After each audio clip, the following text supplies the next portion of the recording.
ocuparse. Y note la palabra del Señor en el verso del capítulo 6, el verso 17. La gran pregunta que usted debe meditar esta noche: porque el gran día de su ira ha llegado, ¿y quién podrá sostenerse en pie? La pregunta es sumamente preocupante porque no hay respuesta humana. El gran día de su ira ha llegado. En la revelación de Jesucristo, en el capítulo 6, hemos visto la revelación de su ira. El Señor progresivamente desata sus sellos. Ya desató 6 de sus sellos y está a punto de desatar el 7º sello. La humanidad ha sufrido bastante y aún así no se arrepienten al contemplar al Dios vivo. Aún escondiéndose, mantienen su maldad. Y la pregunta de estos es: ¿quién podrá escapar? ¿Quién podrá estar firme ante la ira de este Dios santo? ¿Quién podrá esconderse tras sus iniquidades? ¿Quién podrá salir airoso tras la mirada de ese Dios que penetra con esos ojos de fuego y que lo prueba todo? Oh hermano, ¿quién podrá estar limpio ante su presencia y salir impune?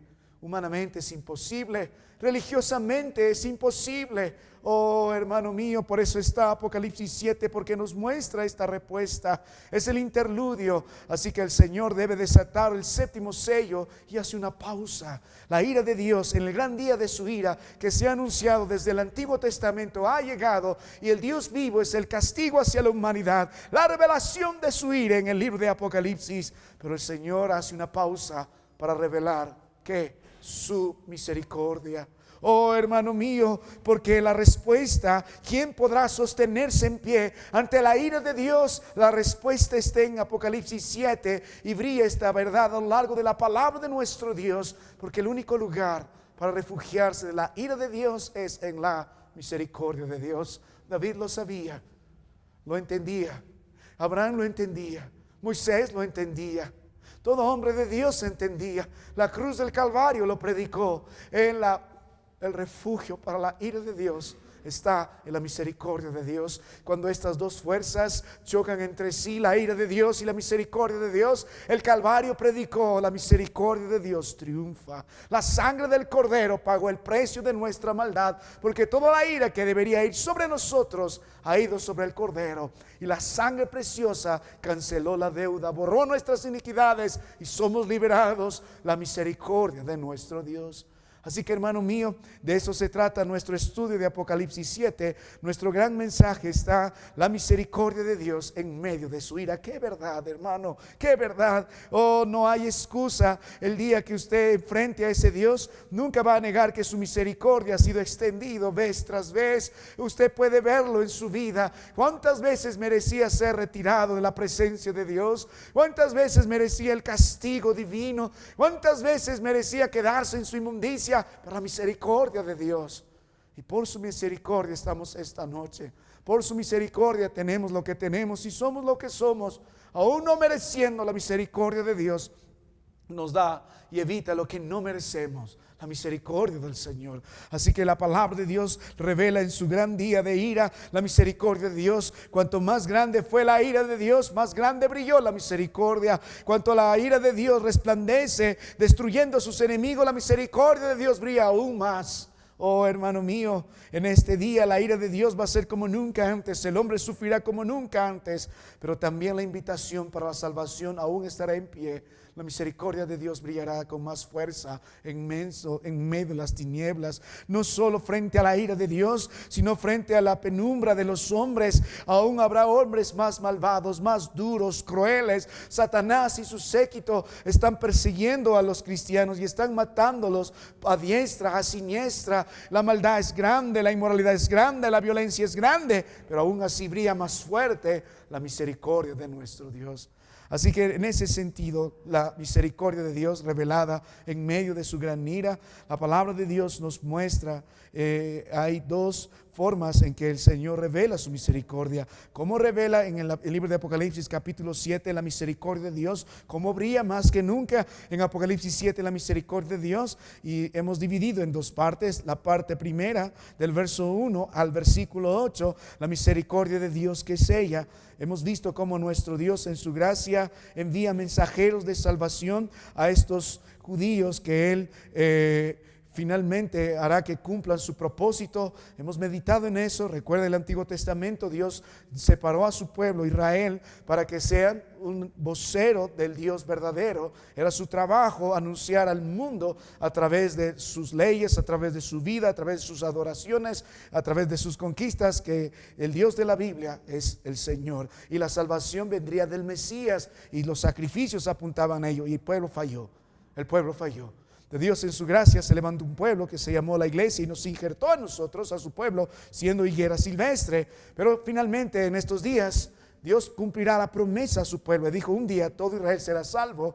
Y en esta oportunidad podemos ver en estos días de la gran tribulación, que es el tiempo en el que nos encontramos, la última parte de estos 7 años, que el libro de Mateo 24, el libro de Daniel también habló. Hemos visto eso en un momento, pero la palabra de Dios nos va a mostrar finalmente Dios va a cumplir esto, salvará a los suyos, y de estos va a señalar especialmente a 144,000 evangelistas, misioneros, que van a predicar como nunca el mensaje de la salvación perteneciente a cada una de estas tribus. Y hemos hablado en su momento, así que como el Señor en su gracia empieza a brillar con su misericordia en medio de la gran tribulación, en medio de gran persecución, en medio de gran violencia y gran inmoralidad, y la ira de Dios siendo derramada. Dios un instante detiene los 4 vientos, todo lo que está planificado para el capítulo 8 en el 7º sello, para que Dios siga derramando su ira y las potencias del cielo y matando a los hombres. Detiene un instante toda esta matanza, toda esta conmoción hacia la tierra, para que se levante predicadores y vayan anunciando el evangelio del Señor. Puede ver, hermano, que la misericordia de Dios se manifiesta siempre así. ¿Por qué Dios nos da vida?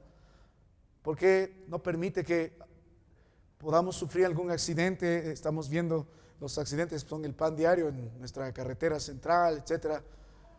¿Por qué todavía hoy respiramos? Usted pudo haber salido de casa y de repente un chofer fuera de sí, dominado por el alcohol, pudo haberlo atropellado, pero no está aquí. ¿Por qué Dios da vida aún al hombre más malo en este día? Justamente para que escuche el mensaje del evangelio de Cristo Jesús. La misericordia de Dios empieza por eso. Cada vez que el sol sale, la misericordia de Dios anuncia a todo hombre que en Cristo Jesús está la salvación, y ven a Él, y ven a Él. Así que como nunca hubo grandes campañas evangelísticas a lo largo de la historia de la iglesia. Podemos ver el gran avivamiento en el día de Pentecostés, con el apóstol Pedro después predicando, y miles se agregaron. Podemos ver a lo largo de la historia de la iglesia muchos movimientos evangelísticos, grandes avivamientos en Europa y luego en Norteamérica y luego probablemente en Sudamérica, pero como nunca va a haber un gran avivamiento esos días. Muchos van a creer. Cuanto más fue la maldad, más grande fue el bien. Cuanto más fue la oposición, más grande fue el evangelio de Cristo Jesús. Y estos 144,000 sellados, identificados por el Señor, van a ser unos fieles mensajeros, y los judíos cumplirán su propósito en esos tiempos. Ahora, del versículo 9 al versículo 16 estamos meditando en esta noche. Ahora mire la segunda forma en que la misericordia del Señor se revela. Dios en la tierra levanta a sus predicadores en los días de la gran tribulación y persecución, y el resultado, ¿dónde se ve? En los cielos. Y el resultado está del verso 9 al verso 16. La gran multitud que habla el versículo 9 son todos aquellos, y en el versículo que vamos a ver más adelante del verso 14 son los que han salido ¿de dónde? De la gran tribulación. El fruto del evangelismo de estos 144,000 sellados y todos aquellos que predicaban la palabra de Dios en esos días se va a mirar en los cielos. Pero no vamos a esperar mucho, porque en ese día habrá muchos que conozcan al Señor, sean salvos por la sangre preciosa de Cristo Jesús, pero habrá muchos que van a morir por esa causa también. Así como hubo un gran avivamiento, va a haber una gran persecución como nunca antes se ha visto en la tierra. En los días de la iglesia naciente la persecución era acérrima. Los romanos mataron a muchos, encadenaron a familias, los lanzaron al mar o a ese foso de leones o a su circo romano, los clavaron vivos, los crucificaron boca abajo, los quemaron, los torturaron. En muchos años la religión persiguió a los cristianos también haciendo lo mismo, pero en esta vez van a morir por millones. Hace poco estábamos escuchando las noticias de lo que sucedía en Irán y la muerte de algunos dicen más de 10,000 personas en un par de semanas. Estos días va a ser peor. La Biblia habla de una multitud de millones y millones. Así que los cadáveres de los cristianos va a ser algo cotidiano mirar. Si estuviera en los días de la gran tribulación, escucharía las persecuciones. El anticristo y sus secuaces que quieren instaurar una religión mundial van a estar matando a los cristianos como nunca. Imaginemos en esos días, un instante, hoy llegamos por la noche, ¿alguna vez tuvo que enfrentar la amenaza de algún hombre armado para prohibir venir a la iglesia? No vayas a ir a la iglesia, te voy a matar. Probablemente, ¿quién llegaría esta noche? Imaginas que logra sobrevivir, nos encontramos, a pesar de las advertencias, bajo una cueva, porque no lo vamos a poder hacer abiertamente, y de pronto alguien nos delató. Yo sé dónde están, recibió las monedas. Hermano mío, alguien está en la puerta ahí. De pronto entran hombres armados e indiscriminadamente, no importa si es niño, si es una persona mayor, anciano, empieza a disparar a todos ustedes. Se acabó. ¿Y qué hacen con los cuerpos? Lo van a tirar por ahí. Ese día van a morir millones y millones de creyentes. Pero hermano mío, la verdad de todo esto, si se mete un momento en la piel del apóstol Juan, el anciano de días, la iglesia estaba sufriendo mucho. Parecía que no va a tener éxito. Las iglesias en Asia, donde él está pastoreando en Éfeso y donde se extendió el evangelio, están sufriendo persecución. Es más, él mira la realidad de la iglesia, vio el mensaje del Señor. De las 7 iglesias, 2 apenas son las que están delante del Señor bien, no apenas, están realmente bien y están sufriendo persecución, son pocos. Y las otras 5 se han apartado del Señor, y si no se arrepienten, Dios va a quitar su candelero. Y el apóstol parece decir: soy el último de los últimos apóstoles. Señor, tu iglesia continuará. Tú prometiste, las puertas del Hades no van a prevalecer contra ella. Y qué gran consuelo para el varón del Señor, el apóstol Juan, mirar esta realidad, que un día millones y millones del Señor van a estar delante del trono del Cordero. Así que nuestro mensaje está en el versículo 9 hasta el verso 16, la misericordia de Dios que salva. Y la Biblia dice: he aquí una gran multitud. Ahora el escenario está en el cielo, la siembra se hizo en la tierra y la cosecha se mira en los cielos. Hermano mío, los ganadores de alma de estos días quieren ver a miles y millones salvados en su ministerio. Solo del Señor es la salvación. Nuestro trabajo es seguir predicando la palabra del Señor, y la cosecha estará en los cielos, al menos que Dios le concede llevar algunas gavillas a la presencia de nuestro Dios. Y la Biblia dice: he aquí una gran multitud, estos que han salido de la gran tribulación. Después de esto, ahora el escenario una vez más en los cielos se abren para mirar la misericordia del Señor que salva. Así que aquí hay algunas lecciones que usted y yo debemos aprender en la misericordia de nuestro Dios que salva. Hay algunas lecciones que hemos ya meditado y hoy vamos a concluir con ellas. Permíteme simplemente refrescarle estas lecciones que vamos a aprender de la misericordia de Dios que salva. La muestra de su misericordia allá en los cielos. Los redimidos del Cordero, visto en el cielo, muestra la misericordia de Dios en medio del juicio. Primero se nota la identidad de estos. La misericordia de Dios quiere que sepan quiénes son estos redimidos.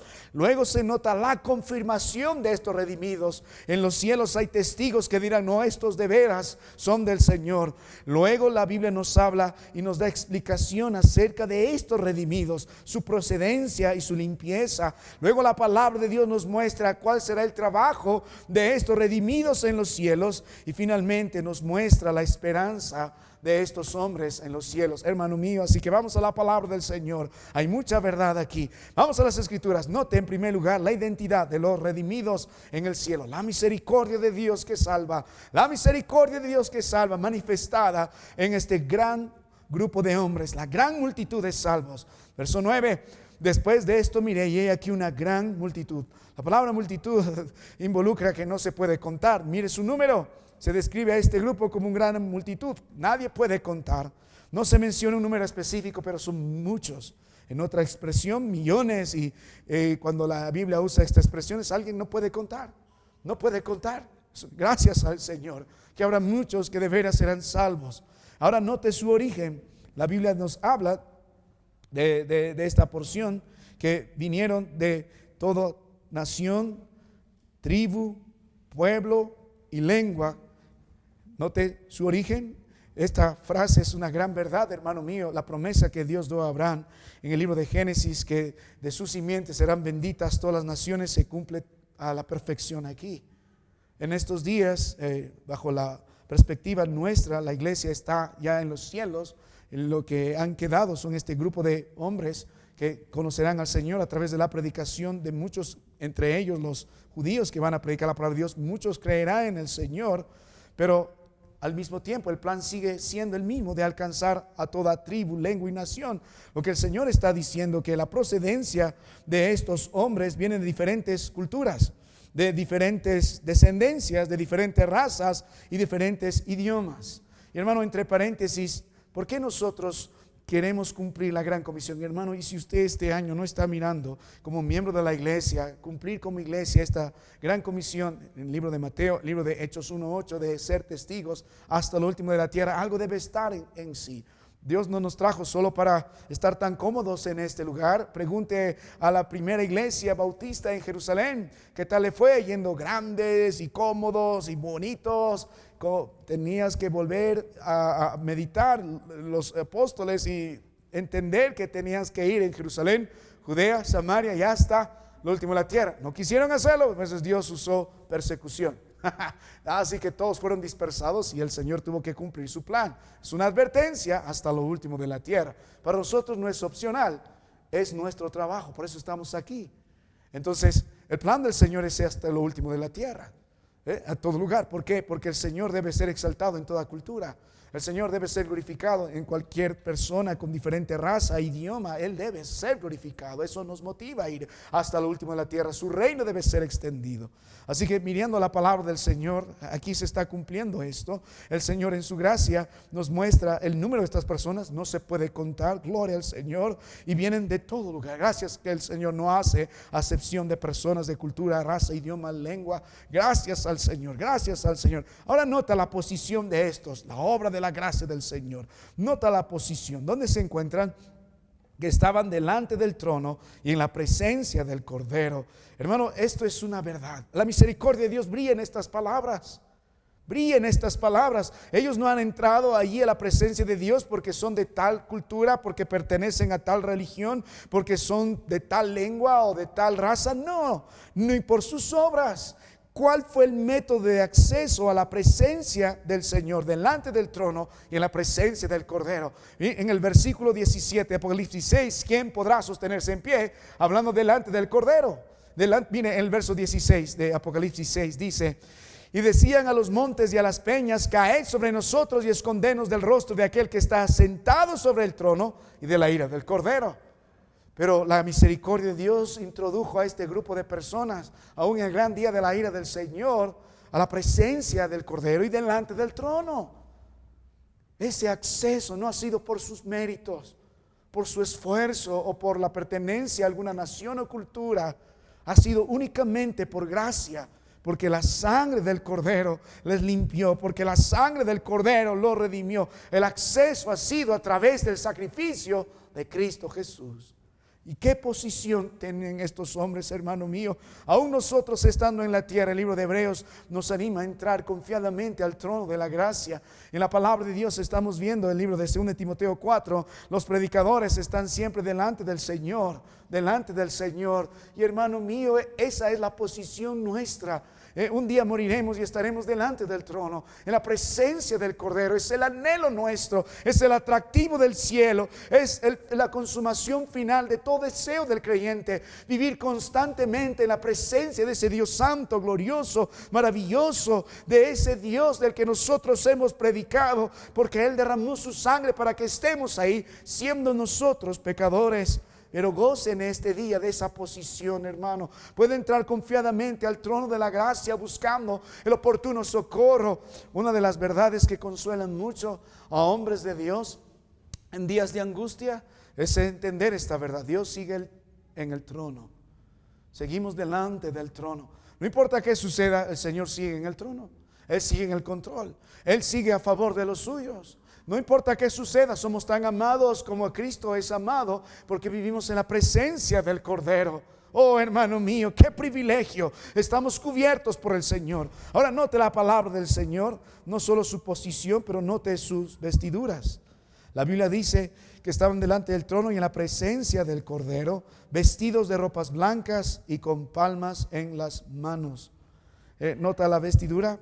Los redimidos estaban con ropas blancas, que apunta la santidad delante de la presencia de Dios. A veces esta descripción era para usar la vestimenta sacerdotal, pero hay muchas interpretaciones y esto, lo otro, pero básicamente en el contexto de este grupo de hombres, dando la gloria al Señor, su vida en el cielo refleja su vida en la tierra.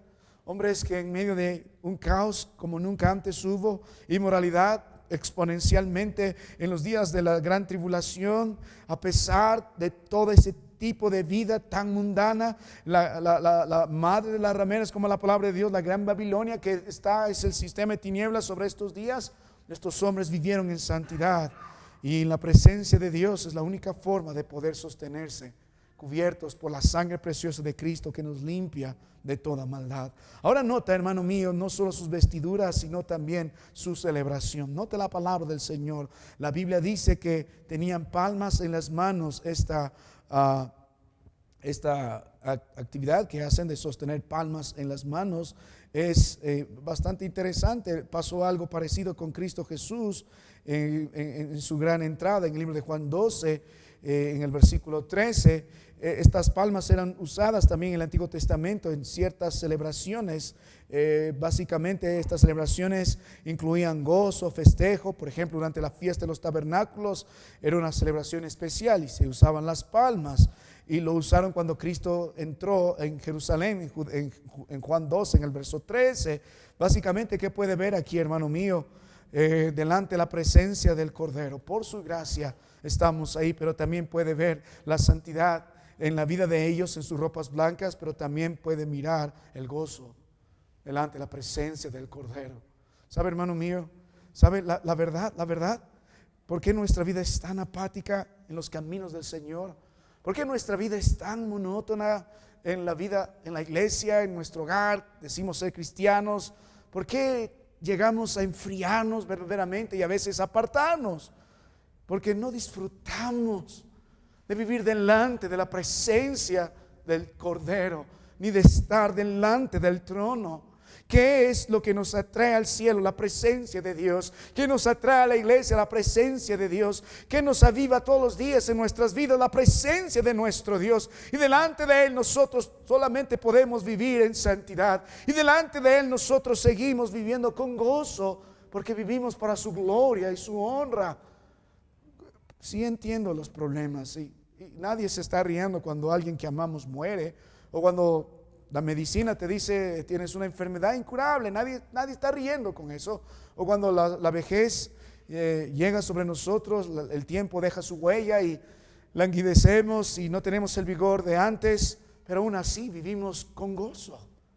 Las palmas en nuestras vidas delante del Cordero por lo que ha hecho. Y sabemos, hermano, que nuestra historia no termina acá, apenas comienza. La muerte nada más es una puerta para la eternidad real en Cristo Jesús que nos espera. Por eso cuando venimos a la casa del Señor debemos entender que estamos delante del trono y en la presencia del Cordero. Lo más cerca al cielo debe ser la iglesia. Igual venimos en santidad. La Biblia demanda a los hermanos que sean santos y fieles. Es la característica de toda iglesia en los días que el Señor estableció la iglesia. En Efesios 1 la Biblia habla de a los santos y fieles que están en Éfeso, pero también con esta actitud llena de gozo. Ahora note la palabra del Señor en el versículo 10, que dice las Escrituras, note su clamor. Estamos viendo la identidad de estos, muy diferentes a los hombres religiosos. Hemos visto su procedencia, hemos visto su cantidad, hemos visto su vestimenta, su gozo, y ahora mire su clamor. La Biblia dice, y clamaba a gran voz diciendo, nota, la salvación pertenece a nuestro Dios, que está sentado en el trono, y que dice, y al Cordero. Mire la forma en que claman. La Biblia dice a gran voz. Claman en unidad, claman en unanimidad, claman en una unión perfecta en Cristo Jesús y claman tan portentosamente. No claman hacia sí mismos, no claman a las huestes celestiales, no claman a los querubines, no están clamando a los ancianos y a otro personaje en el cielo. Todo se trata del Cordero. Están clamando a Dios. Y la palabra clamar involucra aquí no solo es ruego, sino es una proclamación. Y lo que están diciendo en el cielo es dando testimonio, no atribuyéndose ningún mérito a sí mismo. Un viejo predicador dijo: la puerta del cielo ha de ser tan baja para que todos los que pasen por ella no pasen erguidos, sino humillados delante de la presencia del Señor. Y claman: la salvación pertenece a nuestro Dios, que está sentado en el trono, y el Cordero. Que es lo primero que hacen estos hombres? Es recordar en su alabanza, en su clamor, en su oración. La vez anterior que hemos escuchado algo parecido está en Apocalipsis, en el capítulo 6. Recuerda el quinto sello. En el versículo 9 dice: cuando abrió el quinto sello, vi bajo el altar las almas de los que habían sido muertos a causa de la palabra, hablando de la tribulación también, y por el testimonio que tenían. En verso 10: y clamaban en gran voz diciendo: ¿hasta cuándo, Señor santo y verdadero, nos juzgas y vengas nuestra sangre de los que moran en la tierra? Y ahora note el canto en los cielos, el Señor en su gracia cumpliendo su verdad. Y ahora clama delante del Señor, y clama delante de cualquiera que tenga oídos para poder escuchar la verdad que ellos llevan clavado en su corazón, el mensaje que brota de manera natural, el testimonio que pueden dar a cualquiera. Pero sobre todo delante del trono, la salvación pertenece a nuestro Dios. ¡Qué mensaje! ¡Qué vida! ¡Qué hombres que entienden la verdad de la salvación! No pertenece a los hombres. La salvación no pertenece a la religión. La salvación no pertenece a una denominación. La salvación no pertenece a un sacrificio humano. La salvación solamente pertenece a nuestro Dios. Cuando mira la palabra del Señor esta noche, usted debe de alguna forma sentirse identificado con este grupo de hombres. Todos los que estaremos en el cielo tendremos las mismas características. Lamentablemente este mundo y sus películas presentan el cielo, y a través de los dibujos, de una forma tan irreal, enfocándola en el hombre. Bueno, en el cielo no habrá más dolor, vamos a estar felices y vamos a tener todo lo que nosotros deseamos. Esa no es la verdad del cielo. Si bien es cierto, veremos que el Señor enjugará toda lágrima, no habrá más dolor porque no habrá más pecado. Gloria a Dios por ello. Pero el gran atractivo del cielo, la presencia de Dios. La presencia de Dios. Y el gozo en el cielo, la adoración que podemos dar. Así que ves el corazón que brota del corazón de estos hermanos en el Señor. Tienen un mensaje que decir al trono. ¿Qué podríamos decir?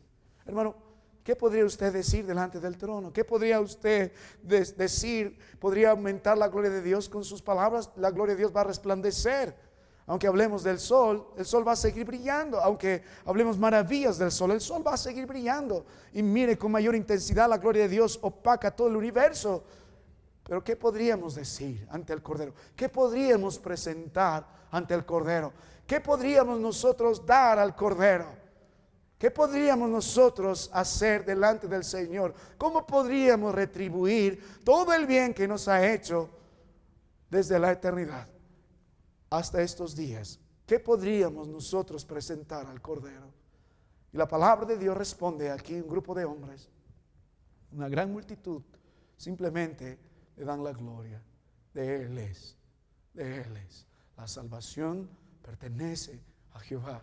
Y si hemos hablado mucho de la salvación, sabemos que somos salvos por gracia, por medio de la fe. Y esto no de vosotros, pues es don de Dios. Nos salvó del infierno, de la pena del pecado. Nos salva de la presencia del pecado, como en estos días en el Apocalipsis 7 nos salvará del poder del pecado, de la posesión del pecado. Nos salva de Satanás y sus huestes, y nos salva del poder de este mundo. Nos salvó del poder de la muerte. Y ellos dicen: la salvación pertenece a Jehová, porque merecemos nosotros ser condenados. La ira de Dios. Y déjeme decirle, hermano mío, usted no puede sostenerse en pie delante de un Dios 3 veces santo. Si usted tiene una mancha delante de ese Dios, es digno de muerte. La ira de Dios.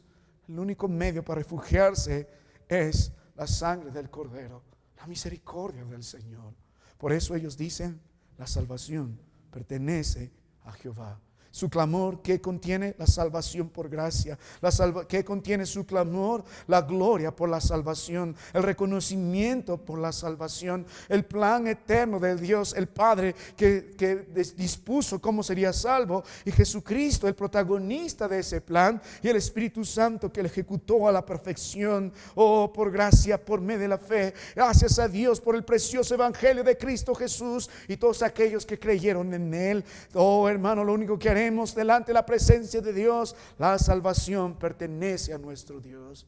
Oh, mi amado hermano, ahora note la palabra de nuestro Dios, lo que sigue en el versículo 11. Note la palabra de nuestro Dios en el versículo 11. Note ahora la confirmación de los redimidos. Hemos visto la identidad de los redimidos. Ojalá que usted pueda identificarse con ellos, pero también medite ahora en la confirmación de los redimidos. Es decir, ¿hay algún testimonio que se puede dar sobre estos hermanos que están aquí en el cielo? Sí. Note la palabra de Dios en el verso 11. Mire el grupo que se agrega. Y todos los ángeles que estaban en pie alrededor del trono, y de los ancianos y de los 4 seres vivientes, y se postraron sobre sus rostros delante del trono, y que dice, y adoraron a Dios, diciendo, el verso 12, que dice, amén. Ve los testigos que están en el cielo, quienes confirman la verdad que estos hombres están proclamando. La salvación pertenece a nuestro Dios. Los ángeles lo entienden, aunque no han disfrutado de la forma que nosotros hemos disfrutado, igual se gozan en la salvación de los hombres. Los querubines, los seres más poderosos del universo, que están delante del trono del Señor, y esas 6 alas que tienen, 2 con ellas se tapan el rostro y las otras 4 vuelan, están defendiendo la santidad del Señor, se gozan en la salvación del Señor. Los ancianos, que probablemente representan a la iglesia en los cielos, también están con gozo diciendo, la salvación pertenece a Dios. Y toda hueste celestial y los millones y millones de seres angelicales que pueblan el cielo delante de la presencia de nuestro Dios, todos ellos están diciendo amén, amén. Hermano, si hay alguno de aquí que viene predicando salvación por obras, está contradiciendo el mensaje del cielo. No es por obras para que nadie se gloríe, es por gracia. Si somos responsables de nuestras iniquidades, pero el mensaje del Señor es cree. Y si aún ha podido creer y ha determinado seguir al Señor, es porque Dios ha obrado a favor para eso. Mi amado hermano, la salvación comienza con el Señor, termina con el Señor. Todo se trata de Él. Oh, hermano mío, ojalá que usted y los suyos puedan entender. La salvación pertenece a nuestro Dios. La salvación pertenece a nuestro Dios. Así que estos son confirmados por su mensaje. Son confirmados por los testigos del cielo. Son confirmados por los querubines. Son confirmados por toda hueste celestial. Son confirmados por los ancianos. Hemos visto su detalle en el libro de Apocalipsis, en el capítulo 4. Ahora note la palabra del Señor al final del verso, al principio del verso 12, dice, diciendo, amén. ¿Qué produce antes en el versículo 11 esta exclamación? La salvación pertenece a nuestro Dios. ¿Qué produce? Adoración. Y se postraron sobre sus rostros delante del trono y adoraron.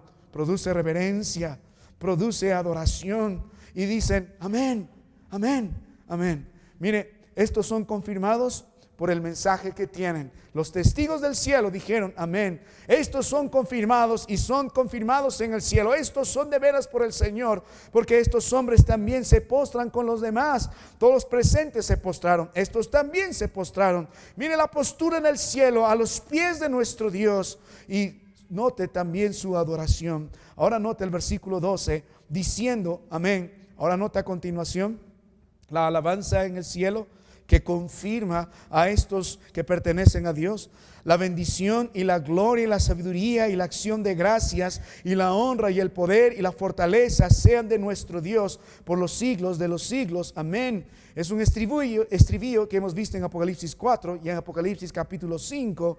Y la verdad, hermano mío, estos hombres, ¿por qué son confirmados? ¿Por qué son afirmados? De veras son por el mensaje que dijeron. Los testigos dijeron amén, por la postura que mantienen delante del Señor, pero también por la alabanza continua que presentan delante del Señor. La palabra amén significa así sea. Y a continuación viene esta serie de expresiones, en realidad aquí 57 expresiones de adoración. 7 es el número perfecto, es una adoración perfecta aquí. Y aquí hay principios que nos servirían en la adoración en la iglesia y en nuestra vida diaria. No tengo el tiempo, en algún momento específicamente lo meditaremos en ello, pero permíteme mostrarte estas 7 expresiones brevemente que confirman a estos hombres como verdaderos hijos de Dios en el cielo. Y ojalá, hermano mío, ¿por qué estas verdades aquí? ¿Por qué Dios quiere que miremos el cielo? Porque nuestra iglesia debe asemejarse a ello. Porque los adoradores en la tierra deben ser semejantes a los adoradores del cielo. Porque los que son definidos en Cristo Jesús en el cielo son los mismos que están definidos en Cristo Jesús en la tierra. Nosotros vivimos delante de la presencia del Cordero. Nosotros amamos la santidad. Nosotros vivimos con gozo. Nosotros proclamamos el Evangelio, que la salvación le pertenece al Señor. Ahora nota la palabra del Señor en la adoración de estos. La bendición, cuando se habla de bendición, se habla de hablar bien de Dios. ¿Recuerdas en el Antiguo Testamento? ¿Quién quería Satanás que blasfeme? ¿Recuerdas cuál era el objetivo de Satanás? Específicamente de un varón del Señor, Job. ¿Recuerdas? Amén. Ese es el propósito del enemigo, que blasfeme, es hablar mal de nuestro Dios. Pero la Biblia nos enseña que estos hombres hablan bien del Señor. Reconocen su favor, reconocen su excelencia, reconocen el bien que han recibido y por eso le adoran, bendicen. La Biblia también dice en su alabanza, la bendición y la gloria, reconocen su majestad, reconocen el peso de su majestad, el resplandor de su majestad, la grandeza que le pertenece. Ellos entienden y están llenos de la gloria de Dios. Vivimos para eso. También dice la Biblia, si están conmigo, sabiduría, básicamente afirma que Dios actúa en perfección y con propósito. Le atribuyen el plan perfecto de Dios en su salvación. Dios es lleno de sabiduría. Reconocen que están ahí por el plan del Señor. Note la Biblia, acción de gracias. Es esta gratitud reverente delante del Señor, reconociendo todo mérito a Él y reconociendo nuestra penosa condición inmerecedora de todo bien. Por eso estamos gratos al Señor. Luego la Biblia habla de la honra. Reconoce la dignidad de nuestro Dios, el valor de nuestro Dios, tratarle como único, como especial. Luego reconoce el poder de Dios. Básicamente es reconocer su autoridad, su soberanía, su capacidad de hacer lo que el Señor quiere hacer. Por eso ellos están aquí. Y luego la fortaleza es la fuerza invencible de nuestro Dios, su dominio eterno que nunca será destruido, ni las puertas del Hades van a prevalecer contra esta verdad. Así que ellos reconocen básicamente las virtudes de nuestro Dios, las perfecciones de nuestro Dios. Hermano mío, notan el conocimiento de estos adoradores, sean, que dice, a nuestro Dios. Ahora nota la palabra de Dios al final en su alabanza por los siglos de los siglos, una expresión entre los judíos para hablar de la eternidad, y termina diciendo otra vez amén. Nota la alabanza en el verso 12, empieza con amén. La palabra amén significa así sea y termina con amén. La confirmación de estos hombres delante del trono del Cordero por la gracia del Señor es notoria, porque tienen testigos, porque su mensaje es validado, porque por la postura que mantienen delante del Señor, pero también por la alabanza que prometen delante del trono, lleno de la verdad de nuestro Dios. ¿Sabe, hermano mío, entre paréntesis, nuestra alabanza va a estar de veras presentada correctamente cada vez que estamos llenos del Señor? Si conoce ese Dios, si conoce de su poder, de su gloria, de su sabiduría, de su honra, de su fortaleza, vivirá agradecido. Si ha experimentado su salvación, no tiene otra razón de ser sino más que decir gracias, gracias. Imagina que usted tiene una gran deuda y de pronto alguien la cancela. Usted vivía preocupado, le iban a quitar la casa y ese día está esperando a los policías y todos los agentes que van a desalojarlo, y de pronto dice, no, Señor, alguien pagó la deuda. Inmediatamente usted quiere preguntar quién lo hizo, y si lo encontrara, lo mínimo que diría es gracias, amigo, gracias por hacerlo. Dios pagó la más grande deuda, la ira de Dios sobre usted por toda la eternidad. ¿Cómo vive el creyente sabiendo que sus pecados han sido perdonados? Gracias, Señor. La bendición le pertenece a la gloria, la sabiduría, la acción de gracias, la honra, el poder, la fortaleza, sean a nuestro Dios, no a nosotros, no a los hombres, no a una denominación, no a ninguna institución religiosa, sino al Señor.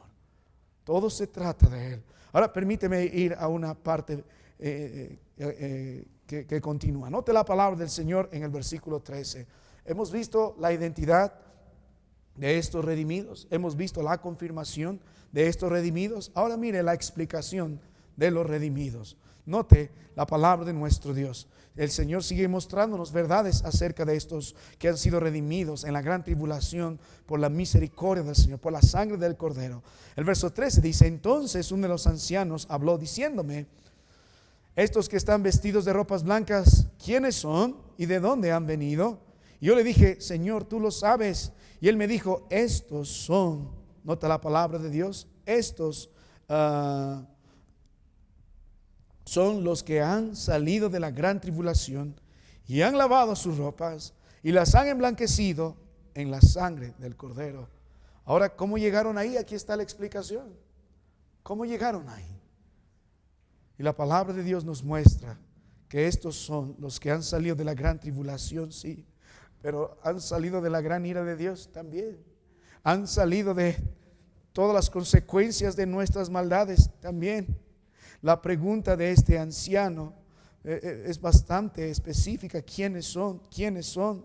Y la palabra del Señor nos muestra claramente que son hombres que han salido de la gran tribulación. Yo no voy a entrar en todos los detalles y suposiciones de muchos grandes predicadores y comentaristas de que quiénes son estos. Probablemente son los que se han quedado y otros de los que, etcétera, etcétera, etcétera, etcétera. Pero la Biblia misma nos explica. El punto es la revelación de Jesucristo. De eso se trata, amén. El énfasis, probablemente no entendamos todos los símbolos literarios que la palabra de Dios nos muestra acá, pero no nos vayamos por las ramas tampoco. Un día sabremos la verdad. Pero el punto es, no pierdan. ¿Por qué están ellos ahí? No solo han salido de la gran tribulación, han salido de la gran ira de Dios. ¿Por qué están ahí? Y la palabra de Dios nos muestra dos realidades. Primero, han salido de la gran tribulación, y nota, y han lavado sus ropas y las han emblanquecido en la sangre del Cordero. ¿Qué es lo que Dios quiere que señale en la respuesta de la obra del Señor? Su purificación. Las vestiduras blancas al principio ya nos anunciaban algo, pero la palabra de Dios claramente nos dice que estos hombres tienen el privilegio de estar en la presencia de Dios y de todos los santos ángeles en el cielo, donde no hay maldad, donde no hay pecado, y tienen ropas blancas y están limpios por sus méritos. No, por la sangre del Cordero. Estas ropas blancas y brillantes, la celebración de la victoria en el Señor, la vida en santidad, apunta a la limpieza de Cristo Jesús por su sangre preciosa. En el Antiguo Testamento se predicaba: sin derramamiento de sangre no hay remisión de pecados.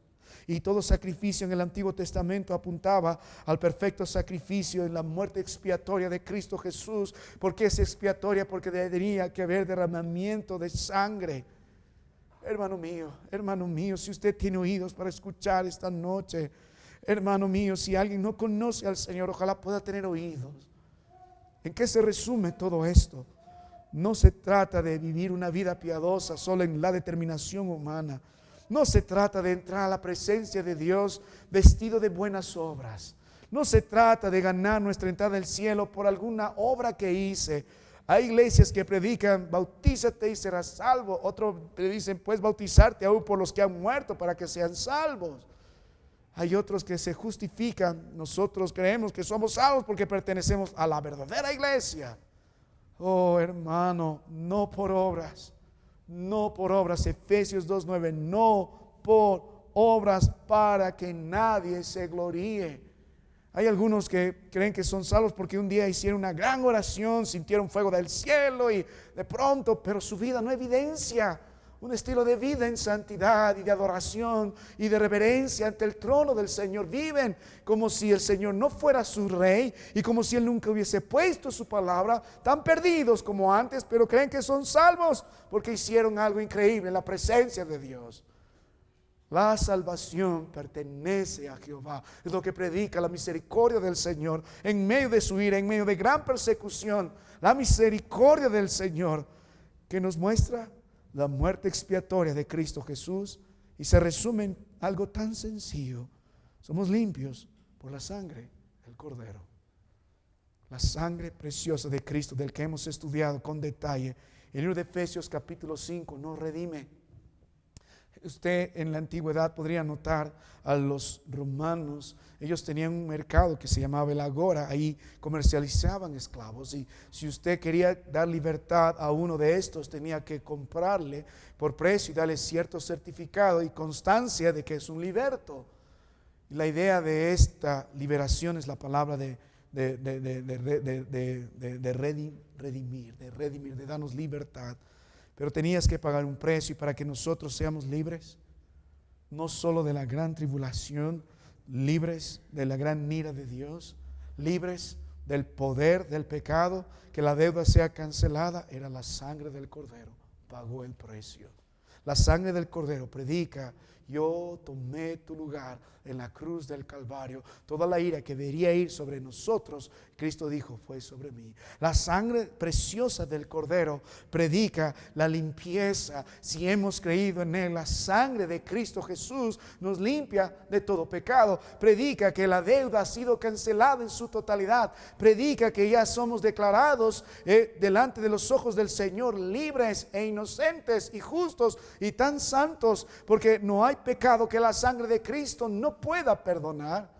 La sangre preciosa de Cristo también predica pureza, porque el efecto de nuestro Dios se va evidenciando en nuestra vida.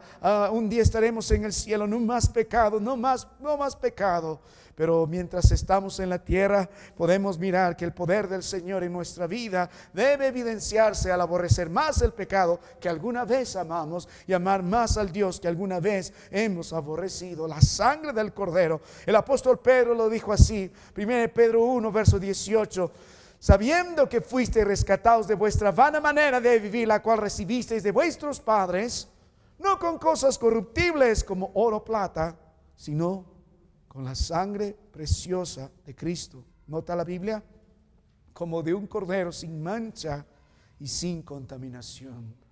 Mi amado hermano, la palabra cordero aquí en Apocalipsis 7 es la misma expresión de palabra cordero. Vamos a encontrar otra expresión en Apocalipsis de cordero. Este habla de un cordero doméstico. La otra expresión va a hablar de un cordero hablando como el líder. Pero mire la expresión de Cristo como un cordero. Hemos visto la expresión del Cordero también llegando. En la representación de las naciones hemos visto que cada uno tiene su símbolo, y el Señor no escogió una gran fiera. La representación del cielo, siendo el Señor el león de la tribu de Judá, es el Cordero. El Cordero. ¿Por qué estos hombres están ahí? Por la sangre preciosa de Cristo. ¿Por qué están limpias sus vestiduras? Por la sangre preciosa de Cristo Jesús. Todos sus pecados han sido perdonados. Le invito a confiar en la sangre preciosa de Cristo. Clame como clamó el Salmo 51. David dijo: lávame más y más, y seré más blanco que la nieve. Es lo que usted necesita: es perdón de pecados, limpieza, creer en el sacrificio único de Cristo Jesús. Medite en algo más. La palabra de Dios termina diciendo en el versículo 15 la función de los redimidos. Mire lo último. Hemos visto la identidad de los redimidos, la confirmación de los redimidos. Hemos visto también en la palabra de nuestro Dios. Ahora hemos considerado apenas la explicación de los redimidos, por qué ellos están ahí, y simplemente es por gracia a través de la sangre preciosa de Cristo. Y termina la palabra de Dios mostrándonos esta verdad. ¿Cuál es la función de los redimidos? ¿Qué es lo que harán allá? ¿Cuál es el trabajo? Mire la palabra del Señor, la gracia del Señor, la misericordia. Dice: por esto, ¿recuerdan? Por esto, por el sacrificio de Cristo, por la sangre preciosa que les ofreció ser declarados justos ante el Señor, porque están limpios. Por esto, nota, están delante del trono de Dios. ¿Cuál es la función? Su lugar delante del trono. Tienen acceso por la sangre de Cristo delante del trono. Ellos viven delante del trono, hermano. Esta realidad en el cielo debe ser también una realidad en la tierra. Vivimos no delante de los hombres. Eso se llama religión. Usted aparenta ser bueno en la iglesia, pero usted vive delante de Dios. Quiere conocer su realidad, qué es lo que hace en secreto, qué es lo que su corazón imagina, dónde van sus pensamientos y sus más grandes deseos. Y muchos queremos vivir fuera del trono, no queremos someternos a la santidad, a la realidad de la blanqueza de nuestro Dios. Pero su lugar es delante del trono. Y note la palabra del Señor, note su trabajo, su función, estar delante del trono. Note su función, servir a nuestro Dios y servirle de día y de noche en su templo. La palabra servicio es una palabra de un servicio sacerdotal. En el libro de Hebreos se usa bastante esto. Es básicamente rindiéndole un culto espiritual. De Romanos 12 habla lo mismo todos los días al Señor. Su trabajo es adorarle, su trabajo es vivir para Él. Y lo hace de una forma constante, de día y de noche, la expresión para hablar eternamente en todo momento, en todo lugar. Su lugar delante del trono, adorarle delante del trono, todo el tiempo delante del trono, en gloria y honra. Y en consecuencia, mire la palabra de nuestro Dios, la esperanza de estos redimidos, como quinto lugar dice: y el que está sentado sobre el trono extenderá su tabernáculo sobre ellos. Ya no tendrán hambre ni sed, y el sol no caerá más sobre ellos, ni calor alguno. Mire finalmente la esperanza de estos redimidos por toda la eternidad. Su función delante del trono, su función adorarle delante del trono, su función estar ahí todo el tiempo dando gloria y honra. Es el trabajo del creyente. Todo lo que hacemos debe dar gloria y honra al Señor. Pero ahora mire su esperanza. Primero será cubierto por el Señor.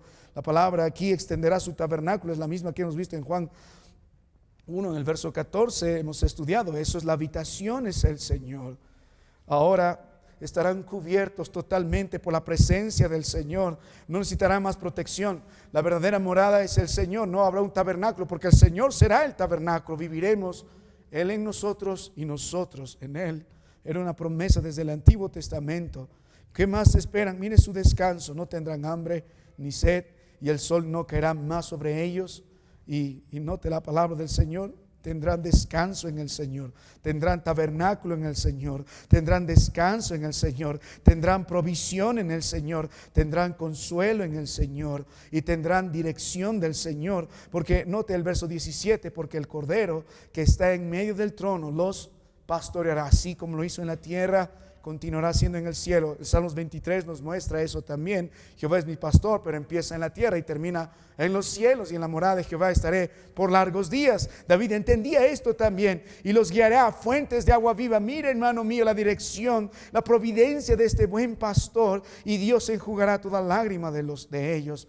Tendrá la guía del pastor, el descanso del pastor, la habitación del pastor, la providencia del pastor, el consuelo del pastor. Todo lo que usted puede imaginar en el cielo, todo bien proviene del Señor. Enjugará toda lágrima de los ojos de ellos. No habrá dolor, no habrá más angustia por el pecado, por la maldad, por la persecución, por el llanto. Este pensamiento debe traer consuelo al creyente. Aún en la tierra el Señor nos consuela. David decía: pon mis lágrimas en tu redoma. Dios consuela. Pero qué consuelo será ese consuelo eterno. Ve, hermano mío, la misericordia de Dios en medio de la gran tribulación. La misericordia que envía predicación y la misericordia que salva. La cosecha en los cielos, y los que están en los cielos solo pueden decir: la salvación pertenece a Jehová. Por la misericordia de Dios no hemos sido consumidos. Y la alabanza en el cielo hemos visto a quienes Dios identificó, los confirmó, nos mostró cómo llegaron ahí, nos muestra cuál es su trabajo y nos muestra la gran esperanza que tendrán de recibir al Señor, su consuelo, su paz, su guía, su habitación, su poder hasta la eternidad. El buen pastor de la tierra es el buen pastor en los cielos. Jehová es mi pastor. Mi amado hermano, termina en consuelo. Ahora hemos concluido con la revelación de la misericordia de nuestro Dios. Y la pregunta es: el día de hoy, hermano, ¿no puede buscar hoy la misericordia del Señor en su vida? ¿No puede hacerlo hoy? ¿No puede confiar en la sangre preciosa de Cristo hoy? Que no sea algo vano, que sea una realidad. Si es una realidad, será identificado como estos hombres en el cielo. No hay otro método, es por la sangre derramada en la cruz del Calvario. Mi amado hermano, la próxima semana vamos a entrar al capítulo 8 y vamos a mirar el séptimo sello. No más tiempo, ahora llega la ira de Dios. Vamos a terminar en oración. Padre, gracias.